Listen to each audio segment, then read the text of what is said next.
क्योंकि उसका बाप ही सैफ अली खान है, तो उसको सैफ अली खान मिला, भाई तुझे सैफ पंचर छाप मिलेगा, क्योंकि बॉलीवुड और रियल लाइफ ये दो अलग चीज है।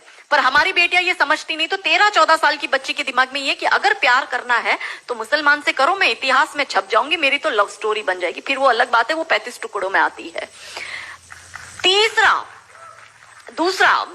दूसरी बात ये कि 25 साल की लड़कियों को ये बिगाड़ रहे हैं। 25 से 35 साल की शादीशुदा महिलाओं को बिगाड़ने का काम एकता कपूर जैसी महिलाएं अपनी टीवी सीरियल के माध्यम से करती है। कैसे करती है कि वो अपने टीवी सीरियल में एक महिला बिल्कुल टिपिकल हमारे ड्रेसअप में, अच्छी सी साड़ी, बड़ा बड़ा मंगलसूत्र, बड़ा सिंदूर, बड़ी बिंदी, पीछे अंबे माँ का बहुत बड़ा स्टैच्यू होगा। आप देखना उसके सारे सीरियल में ये इंडिकेट्स होते हैं कि हिंदू धर्म को बर्बाद कर दो। देखिए, कोई भी देश को बर्बाद करने के लिए बम, बारूद, गोला, असला, मिसाइल दागने की जरूरत नहीं है। आप उस देश की सांस्कृतिक व्यवस्था, शैक्षणिक व्यवस्था और पारिवारिक व्यवस्था को खत्म कर दो, वो देश अपने आप खत्म हो जाएगा। यही षड्यंत्र चल रहा है। तो इस देश में महिलाओं और बेटियों के दिमाग को खराब कर दो, क्योंकि हम परिवार व्यवस्था में समझते हैं। तो जो बेटी हमारी आज हमारे घर की बेटी है, वो किसी के घर की बहू बनेगी और वो दो परिवारों को जोड़ती है, तो उन परिवारों को बर्बाद करने का षड्यंत्र चल रहा है। तो होता क्या है, दिखाएंगे क्या सीरियल में? प्यार एक से करेगी, शादी दूसरे से करेगी, फिर जीवन में कोई तीसरा आएगा, दूसरा मर जाएगा, फिर चौथा पसंद आएगा, फिर दूसरा जो मर गया वो जिंदा हो जाएगा, फिर कंफ्यूज हो जाएगी चौथे के साथ जाओ कि दूसरे के साथ जाओ। यही दिखाती है वो। क्या सच में यहाँ जो मेरी महिला, मेरी बहनें बैठी, वो बताओ कि क्या हम हिंदू महिला है 4-4 पुरुषों के साथ संबंध रखती है? बताओ, जोर से बोलो। क्या हमारे परिवारों में ये होता है कि हम एक को पसंद करते हैं, हम दूसरे से शादी करते, फिर हमें तीसरा पसंद आता है, फिर हमारा मर जाता है पति, फिर हमें चौथा अच्छा लगता है, और जो मर गया पति वो सडनली जिंदा हो जाता है, फिर हम कंफ्यूज होते हैं हम किसके साथ जाए? क्या हमारी ये वैल्यू है?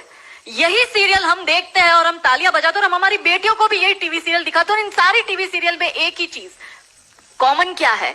जो सास है वो एक नंबर की नालायक, जो ननंद है वो एक नंबर की नालायक, और ये दोनों बहू के खिलाफ प्लानिंग करेगी। तो अब जो वनरेबल बेटी अपनी माँ के साथ वो टीवी सीरियल देख रही है, उसका दिमाग कैसे खराब होता है, उसको पहले से ही, जैसे अनकॉन्शियस माइंड में चीजें कैसे काम करती है, उसको दिमाग में पहले ही बैठ जाएगा कि मेरी सास भी मुझे ऐसी ही मिलेगी।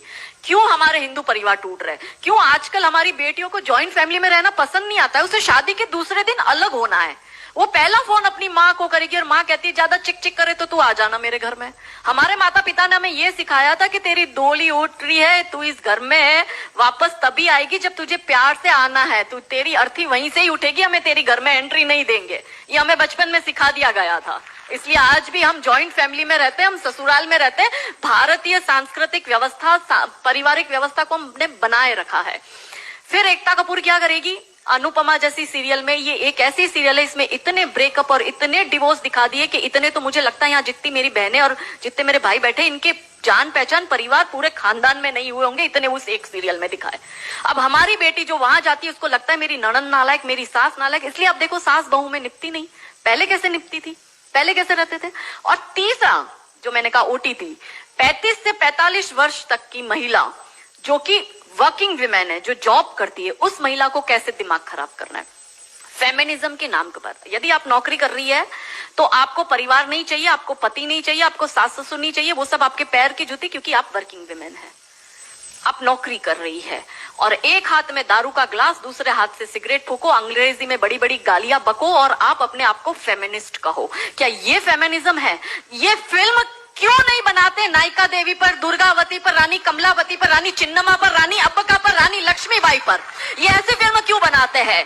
ये बनाए रानी नायिका देवी पर फिल्म के जिसने मोहम्मद गौरी को नपुंसक बनाकर गुजरात से मार के भगाया था और वो 13 साल तक वापस भारत में नहीं आया था। ये इसलिए नहीं बनाएंगे क्योंकि भारत की बेटी को करीना खान बनाकर उसकी कोख से तैमूर और जहांगीर पैदा करवाने हैं। बहुत बढ़िया, बहुत बढ़िया।